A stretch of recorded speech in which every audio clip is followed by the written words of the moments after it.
serious question, alright. Would you...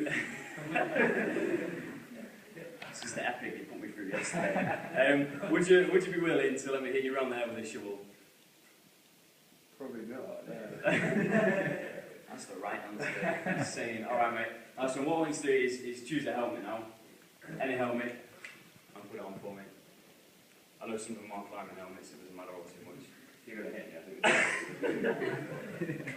Duncan's told me it's got strict ethical issues with actually hitting you. I'm not really allowed to. Alright, nice one. Do you feel a bit safer? I do actually, yeah. Go on. Alright, cool. Alright. Right, would you be willing, now that you're a bit safer, would you be more or less likely to let me hit you with a shovel? Probably more likely, yeah. More likely? Yeah. Okay, I'm not going to, don't worry. Alright, just don't put me through an epic like yesterday again. Alright, awesome. Do you want to go and take a seat, mate? Take the helmet off. Alright, nice one. So what Russell's saying there is that his behaviour is changed in response to a safety measure, in this case wearing a helmet. Alright? And that's sort of what I wanted to investigate among climbers. I wanted to find out whether that change in behaviour occurs in the same way, looking at a harder route or a more dangerous route. Now that change in behaviour is what's known as risk compensation, okay, and it's got nothing to do with financial compensation. Now, in its infancy, risk compensation was applied to the #1 cause of accidental injury and death, which was, in those days, it was road traffic accidents. So seatbelts, airbags, traction control, ABS, things like that.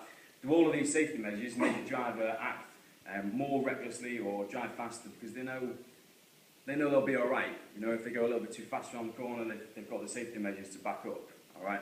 So Lloyd in 1985 came up with an awesome way of explaining this, and he called it risk homeostasis. Okay. So homeostasis being the body's internal mechanism to maintain a specific temperature. Okay, and Lloyd hypothesized that each individual has got a specific level of what he called target risk. So Gaz, for example, has got a specific level of target risk.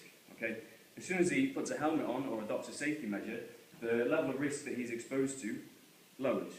So on a conscious or subconscious level, by Lloyd's hypothesis, he then acts more dangerously. Okay, raising his exposure of risk back to his target level. Okay, now.